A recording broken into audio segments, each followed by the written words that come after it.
ಕುತ್ಕೊಂಡ್ರೆ ಕೆಳಗಡೆ ಕುತ್ಕೊಂಡ್ರೆ ನನ್ ಕೈ ಎತ್ತಿ ಸಪೋರ್ಟ್ ಮಾಡಿದೀವ್ರ ಸರ್ ಪಾಪ ನಮ್ಮ ಅಮ್ಮಂಗಿಂತ ಹೆಚ್ಚು ಸರ್. ಹೆಂಡತಿ ಮಕ್ಕಳು ಇದಾರೆ ಸರ್ ಎಲ್ಲಾರು ಇದಾರೆ ಸರ್.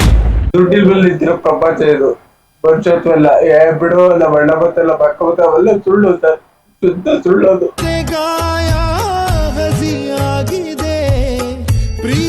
ಹೇಗಿದೆ ಗೊತ್ತಾ ಸರ್, ಸೂಪರ್ ಆಗಿದೆ ಸರ್.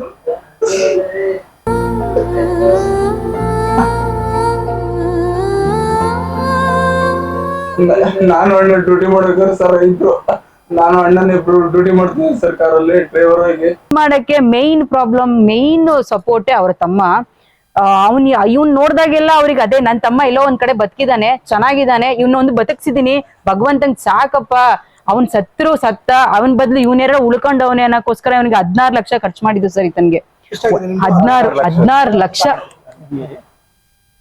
1 ವರ್ಷದ ಒಳಗಡೆ ಇವನಿಗೆ ಚಿಪ್ನ ಹಾಕಿಸ್ಬೇಕು ಅಂತ ಆಗಿದ್ದು. ನಮಗೆ ಆಗ್ಲಿಲ್ಲ ಸರ್. ಸ್ವಲ್ಪ ಜನ ಸಪೋರ್ಟ್ ಮಾಡಿ ಸ್ವಲ್ಪ ಜನಕ್ಕೆ ಇಷ್ಟು ಅಂತ ಅಮೌಂಟ್ ಹೆಬ್ಬಾಳದಲ್ಲಿ ಮಾಡ್ಸಿದ್ದೆ ಅವ್ನಿಗೆ ಆಪರೇಷನ್, ಬೌಟಿಸ್ ಹಾಸ್ಪಿಟಲ್ ಅಂತ. ಇದೆಲ್ಲ ಡೂಪ್ ಅಂತ ಕೆಲವರು ಹೇಳಿದ್ರು ಸರ್.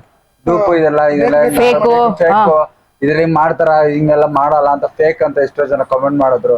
ಎಷ್ಟೋ ಜನ ನೋಡಿದೀನಿ, ಅದ್ ಅನ್ಭವಿಸಿರೋರ್ಗ ಅಷ್ಟೇ ಗೊತ್ತಲ್ವಾ ಅಪ್ಪಿ. ಹೌದು, ಇನ್ ಅಂತಾರನ್ನ ಎಷ್ಟೋ ಜನ ನಿಮ್ಮ ಸರ್ ನಾನ್ ಹಾಸ್ಪಿಟಲ್ ಈ ಸರ್ ಯಾರು ಯಾಕೆ ಇದೇ ಬ್ಯಾಪ್ಟಿಸ್ಟ್ ಹಾಸ್ಪಿಟಲ್ ಅಲ್ಲಿ ನಮ್ ಫ್ರೆಂಡ್ ದಯ ಹೇಳಿದ್ದು ಇದೇ ತರ ಆಗಿದೆ.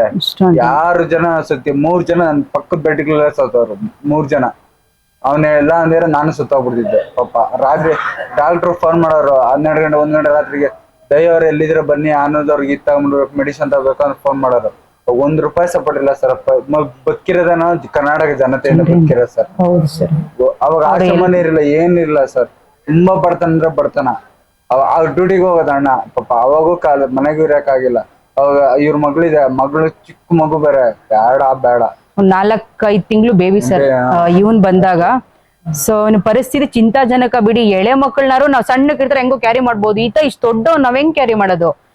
ಜನರ ಹತ್ರ ನಾವ್ ಯಾವ ತರ ಕೇಳಿದ್ದು ಅಂದ್ರೆ, ನಮ್ಮ ಮನೇಲಿ ಯಾವ್ದೋ ಒಂದ್ ಪ್ರಾಣ ಹೋಯ್ತೈತೆ, ಕೈ ಮುಗ್ದು ನಿಮಗ್ ಬೆಳ್ಕೊಂತಿದೀವಿ, ಅವ್ನಿಗೆ ಏನಾರು ಹೆಲ್ಪ್ ಮಾಡಿ ಅಂದಾಗ ಇಡೀ ಕರ್ನಾಟಕ ಜನ ಇವನ್ ಜೊತೆ ನಿಂತಿ ಇವ್ನ್ ಇಷ್ಟ ಚೆನ್ನಾಗಿರೋದಕ್ಕೆ ಇಡೀ ಕರ್ನಾಟಕ ಜನರು ತುಂಬಾ ಸಹಾಯ ಮಾಡಿದೀರಾ.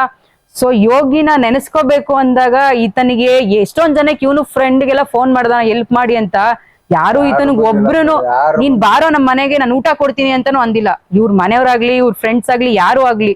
ಸೊ ಯೋಗಿ ಇವನ್ನ ಕೇರಿಂಗ್ ಮಾಡಿ ಸಣ್ಣ ಮಗು ತರ ನೋಡ್ಕೊಂಡು ಇಷ್ಟು ಇವಾಗ ಚೆನ್ನಾಗಿದ್ಯಪ್ಪ. ಚೆನ್ನಾಗಿದ್ದೀನಿ. ನಾನೇ ಇವಾಗ ಎಲ್ಲಾರ್ಗು ಗೆಸ್ಟ್ ಗಳಿಗೆಲ್ಲ ತೋರಿಸ್ತೀನಿ, ಇವನೇ ಮೇಂಟೈನ್ ಮಾಡ್ತಾನೆ, ಮೋಟರ್ ಹಾಕ್ತೀನಿ. ಇವರೆಲ್ಲ ಹೊರಗಡೆ ಹೋದ ನಾನೇ ಆಫೀಸ್ ಕೂತ್ಕೊಂಡು ಟೀ ಕಾಫಿ 150 ಜನನ ಇವನೇ ಬೇಕಾದ್ರೆ ನೀವು ಯಾರನ್ನ ಕರ್ಕೊಂಡೋಗಿ ಇವನೇ ಇಂಟರ್ವ್ಯೂ ಮಾಡ್ತಾನೆ. ಎಲ್ಲ ಇಂಟರ್ವ್ಯೂ ನಾನೇ ಮಾಡಿಸ್ಬೇಕಂದ್ರೆ. ಈಗ ನಿಮ್ಗೆ ಏನು ತೊಂದ್ರೆ ಇಲ್ಲ, ಮೆಡಿಸಿನ್ ಏನಿಲ್ವಾ? ಏನಿಲ್ಲ ಸರ್, ಇವಾಗ ಎಲ್ಲ ಆರೋಗ್ಯವಾಗಿದ್ದೀನಿ. ನಿಮ್ಗೆ ಏನೋ ಚಿಪ್ ಹಾಕಿದ್ರಂತಲ್ಲ, ಏನ್ ಹಾಕಿದ್ರು? ಇದು ಬರುತ್ತಲ್ಲ ಸರ್, ಇಲ್ಲಿ ಇಕ್ಕಿದ್ರು 1 ವರ್ಷ 3 ತಿಂಗಳಿಗೆ ಹಾಕಿದ್ರೆ ಕರೆಕ್ಟ್ ವಾಯ್ಸ್ ಕ್ಲಿಯರ್ ಇರೋದು ಎಲ್ಲ. ಒಂದೇ ಸಮ ಇರೋದು. 1 ವರ್ಷ ಇಲ್ಲಿ ಇದ್ದಿದ್ದು, 1 ವರ್ಷ ಇಲ್ಲಿ ಇದ್ದಿದ್ದು. ಇಲ್ಲಿ ಚಿಪ್ ಇಲ್ಲಿ ಹಾಕ್ರು. ಅದ್ ನಿಮಾಸಲ್ಲಿ ಸತೀಶ್ ಅಣ್ಣ ಅಂತ ಇದ್ರೆ ಅವ್ರು ಮಾಡಿಸಿದ್ ನನಗೆ. ಸತೀಶ್ ಅಣ್ಣ ಇರೋ ಮಾಡ್ಸಿ ಬಿಡಪ್ಪ ಅಂದ್ಬಿಟ್ಟು ಇಲ್ಲಿ ಹಾಕ್ಸಿದ್ರು. ಅವಾಗ ಹಾಕ್ಸಿದ್ಮೇಲೆ ವಾಯ್ಸ್ ಕ್ಲಿಯರ್ ಆಯ್ತು. 99% ಇದ್ದು 100% ಆಗುತ್ತೆ. ಡಾಕ್ಟರ್ ಹೇಳ್ಬಿಟ್ಟಿದ್ರು 99% ಬದುಕದೇ ಇಲ್ಲ, ನೀವೇನಕ್ಕೆ ಆಪರೇಷನ್ ಮಾಡಿಸ್ತೀರಾ ಅಂತ. ಏನಕ್ಕೆ ಕಾಪಾಡ್ತೀರಿ ಅಂತ ಅಣ್ಣಂಗೆ ಹೇಳಿದ್ರಂತೆ. ಯೋಗಿಗ್ ಬಂದಿ ಸುಮ್ನೆ ವೇಸ್ಟ್, ನಾವು ಮಾಡ್ತೀವಿ, ದುಡ್ಡು ಖರ್ಚು ಮಾಡಕ್ ರೆಡಿನಾ ನೀವು ಅಂತ ಕೇಳಿ. ಸರ್ ವೆಂಟಿಲೇಟರ್ ಅಲ್ಲಿ ಬದುಕಿದಾನ ಅಷ್ಟೇ ಈತನಿಂದ 1% ಬದುಕಿದಾನೆ ಅಂತ ಅಂತಿರೋದೇನೆ. 99% ಜೀವ ಹೋಗ್ಬಿಟ್ಟಿತ್ತು ಸರ್. ವೆಂಟಿಲೇಟರ್ ಡಾಕ್ಟರ್ ಹೇಳ್ತಾರೆ ಏನಕ್ಕಪ್ಪ ಇಷ್ಟೊಂದೆಲ್ಲ ಖರ್ಚು ಮಾಡ್ತಿದ್ಯಾ ನೀನು, ಬಿಡು ಸತ್ರೆ ಸಾಯಿಲಿ ಅಂತ. ಯೋಗಿ ಇಲ್ಲ, ಆತ ಬದುಕ್ಬೇಕು, ನನ್ ತಮ್ಮನಾರು ನನ್ ಪಡ್ಕೊಳಕ್ಕಾಗಿಲ್ಲ, ಇವನಾರು ಬದುಕ್ಸ್ಬೇಕು ಅಂತ ಎಲ್ಲಾ ಡಾಕ್ಟರ್ನ ಕರ್ಸಿ ಕಾಡಿ ಬೇಡಿ ಇನ್ನೇನ್ ಕಾಲ್ ಮುಗಿಯೋದೊಂದು ಬಾಕಿ ಇತ್ತು ಸರ್, ಅವನ್ನ ಉಳಿಸ್ಕೊಡಿ ಅಂತ. ಸೊ ಹಾಗೆ ಇವನ್ನ ಉಳಿಸ್ಕೊಟ್ಟಿದ್ ಮಗುಗಿಂತ ಹೆಚ್ಚಾಗಿ ಕೇರ್ ಮಾಡಿದೀವಿ ಸರ್ ಈತನ. ಬೆಡ್ ಇಡನ್ ಆದಾಗ ಅವನ್ ಯಾವ ತರ ಅಂದ್ರೆ ಅದು ಊಹೆನು ಮಾಡ್ಕೊಳಕಿಲ್ಲ. ನಂದೆಲ್ಲ ಸಣ್ಣ ಮಕ್ಳು, ಅದ್ರ ಜೊತೆ ಇವನು ನೋಡ್ಕೊಂಡಿ ನಮಗಾಗಂತ ಊಟ ಮಾಡಿಸ್ಕೊಂಡು ಇವ್ನಿಗೆಲ್ಲ ಊಟ ಮಾಡಕ್ ಆಗ್ತಿಲ್ಲ. ಕಂಪ್ಲೀಟ್ ಊಟ ಕುತ್ಕೊಂಡ್ರೆ ಕೆಳಗಡೆ ಕುತ್ಕೊಂಡ್ರೆ ಕೈ ಎತ್ತಿ ಸಪೋರ್ಟ್ ಮಾಡಿದೀವ್ರ ಸರ್ ಪಾಪ. ನಮ್ಮ ಅಮ್ಮಂಗಿಂತ ಹೆಚ್ಚು ಸರ್. ನಮ್ಮ ಅಮ್ಮ ಹತ್ತು ಗೊತ್ತಿಲ್ಲ ಬಿಡಿ, ಬೇಡ ಅದ್ರಿಗೆ ಯಾಕೆ ಕಳ್ಬಾರ್ದ್ರೆ ಡಿಸ್ಚಾರ್ಜ್ ಬಿಡಿ, ಹತ್ ಬಿಟ್ರೆ ಎಲ್ಲಾರು ಹೋಗ್ಬಿಡ್ತಾರೆ, ಅದಕ್ಕೆ ಹೇಳಲ್ಲ. ಈಗ ಅದೇ ಹೇಳ್ತಾ ಇದ್ರಿ ಹೆಂಡತಿ ಮಕ್ಕಳು ಇದಾರೆ ಸರ್. ಎಲ್ಲಾರು ಇದಾರೆ ಸರ್. ಯಾರು ಅಂದ್ರೆ ನಾನ್ ಚೆನ್ನಾಗಿದ್ದಾರೆ ಸರ್. ಮಾತು ಈಗ ಅಣ್ಣ ಹೇಳಿದ್ರು, ಇವತ್ತು ಇವ್ರಿಗೂ ಅಷ್ಟೇ ಪ್ರತಿಯೊಂದು ಎಲ್ಲ ನಾನ್ ನೋಡ್ಕೊಂತ ಇದೀನಿ ಕೇಳಿಬೇಕಾರೆ. ಯಾಕ ನನ್ನ ಚೆನ್ನಾಗಿದ್ದಾಗ ಫೋನ್ ಮಾಡಿ ಆನಂದ ಈ ತರ ಆಗ್ಬಿಟ್ಟೈತೆ, ಒಂದ್ ಸ್ವಲ್ಪ ದುಡ್ಡು ಬೇಕಣ, ಮಗು ಹುಷಾರಿಲ್ಲ ಬಾಕ ಎತ್ಕೊಂಡು ಹೋಗ್ರಕ್ಕ ಅಂತ ಕೊಟ್ಟು ಹೋಗಿದ್ರು ಸರ್. ಇದಕ್ಕೆ ಒಬ್ರು ಬಂದಿಲ್ಲ ಸರ್. ಎಷ್ಟು ಆಗುತ್ತೆ ಗೊತ್ತಾ ಸರ್? ಅಂದ್ರೆ ತುಂಬಾ ಸಂಬಂಧಿಕರು ಎಲ್ಲ ದುಡ್ಡು ಇದ್ದಾಗ ಅಷ್ಟೇನಾ? ಹೌದು ಸರ್, ಸತ್ಯ. ಅದು ದುಡ್ಡಿಲ್ ಮೇಲೆ ನಿಂತಿರೋ ಪ್ರಪಂಚ ಇದು. ವರ್ಷತ್ವೆಲ್ಲ ಬಿಡು, ನಮ್ಮ ಅಣ್ಣ ಬತ್ತಲ್ಲ ಪಕ್ಕ ಬತ್ತ ಅವೆಲ್ಲ ಸುಳ್ಳು ಸರ್, ಶುದ್ಧ ಸುಳ್ಳದು. ಹೆಂಗಿದೆ ಗೊತ್ತಾ ಸರ್? ಸೂಪರ್ ಆಗಿದೆ ಸರ್.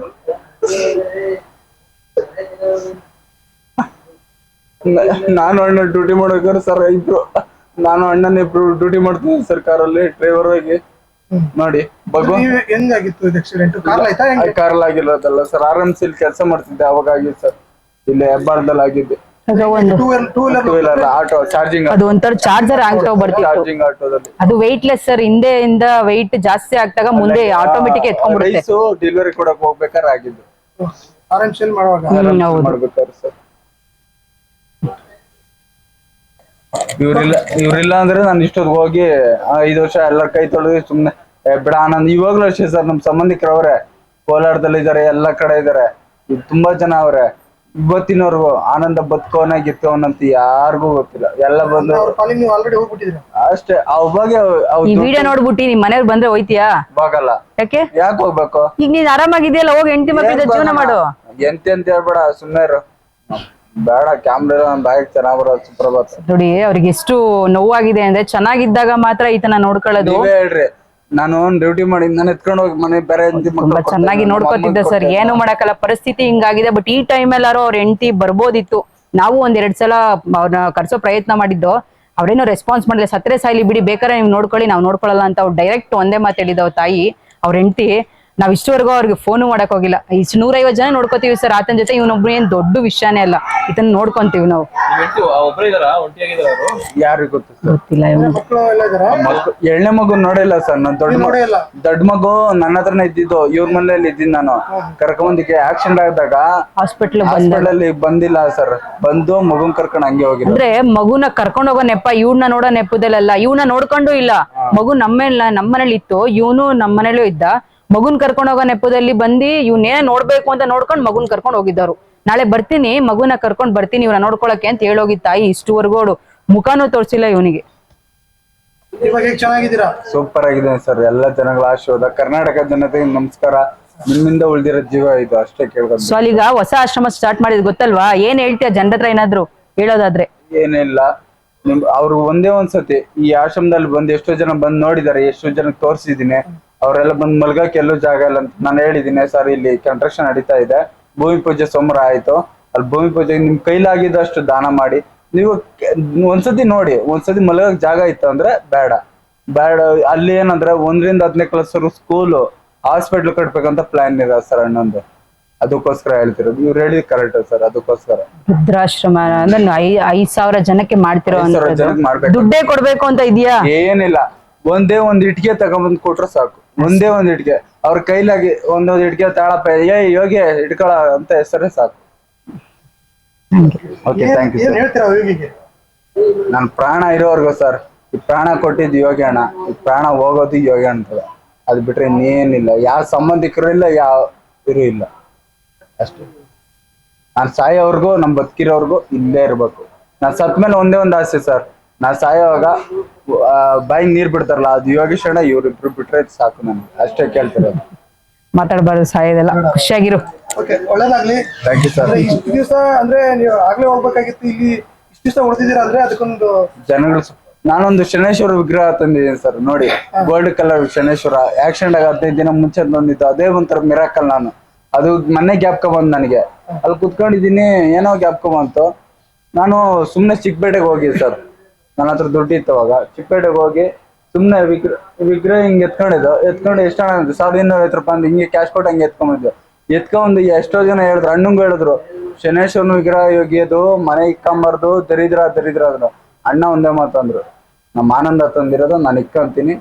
ಅವತ್ತಿಂದ ಇವತ್ತಿನ ಸರ್, ಒಂದು ಟೈಮ್ಗೆ 30 ಮೊಟ್ಟೆ 5 ಇದಿಲ್ಲ ಅಂದ್ರೆ ಬಾಳೆಹಣ್ಣು ಗಿಳೆಹಣ್ಣು ಇಲ್ಲ ಆದ್ರೆ ಅಣ್ಣ ಊಟನೇ ಮಾಡ್ತಾರಲ್ಲ ತಟ್ಟೆಂಗೆ. ಇಲ್ಲಿ ಹೆಸರು ಅಲ್ಲಿ ಬಂದ್ ಬಿದ್ದಿರೋದು. ಪೂಜೆ ಮಾಡಕ್ಕಿಂತ ಮುಂಚೆ ಶನೇಶ್ವರ ನೋಡಕ್ಕಿಂತ ಮುಂಚೆ ಕಂಪ್ಲೀಟ್ ನಾನ್ ವೆಜ್ ತಿಂತಿದ್ರು ನಮ್ಮ ಯಜಮಾನ್ರು. ಬೇಕೇ ಬೇಕಾಯ್ತು. ಅವ್ರಿಗೆ ಕಂಪ್ಲೀಟ್ ದಿನಕ್ಕೆ ಮೊಟ್ಟೆನಾದ್ರೂ ಬೇಕಿತ್ತು ಅವ್ರಿಗೆ. ಸೊ ಇವ್ರು ತಂದು ವಿಗ್ರಹ ಇಟ್ಟಾದ್ಮೇಲೆ ಮಿರಾಕಲ್ ಸರ್, ಅದು ವಿಗ್ರಹ ತಂದು ಒಂದ್ 15 ದಿವಸ ಆದ್ಮೇಲೆ ಈತನ್ಗೆ ಆಕ್ಸಿಡೆಂಟ್ ಆಗಿದ್ದು. ದೇವ್ರೆ ಉಳಿಸಿರೋದು ಅಂತ ಹೇಳ್ಬೋದು ಅವ್ರಿಗೆ. ಆ ವಿಗ್ರಹ ತಂದು ಇಟ್ಟಾದ್ಮೇಲೆ ತುಂಬಾ ಜನ ಹೇಳಿದ್ರು, ಸಂಸಾರಿಕರ ಮನೇಲಿ ದೇವ್ರನ್ನ ಇಡ್ತಾರ, ದೇವ್ರನ್ನ ತಂದ್ಬಿಟ್ಟು ಇಚ್ಚ ನಿನ್ಗೆ ಏನಾರು ಆಗ್ಬಿಡ್ದೈತೆ, ಹಂಗಾಗುತ್ತೆ ಹಿಂಗಾಗುತ್ತೆ ಅಂತ. ಇಷ್ಟುವರೆಗೂ ಭಗವಂತನ ಇಚ್ಛೆಯಿಂದ ನಮ್ಗೆ ಏನೂ ಆಗಿಲ್ಲ ಸರ್. 10 ಜನಕ್ಕಾಗ ಊಟ 100 ಜನಕ್ಕೆ ಕೊಡೋಷ್ಟು ಭಗವಂತ ಕೊಟ್ಟಿದ್ದಾನೆ. ಆ ಸೇವೆಯಲ್ಲೇ ಕೊನೆ ಉಸ್ತವರು ಇರೋವರೆಗೂ ನಾವ್ ಇರ್ತೀವಿ ಅಂತ ಹೇಳ್ತೀವಿ.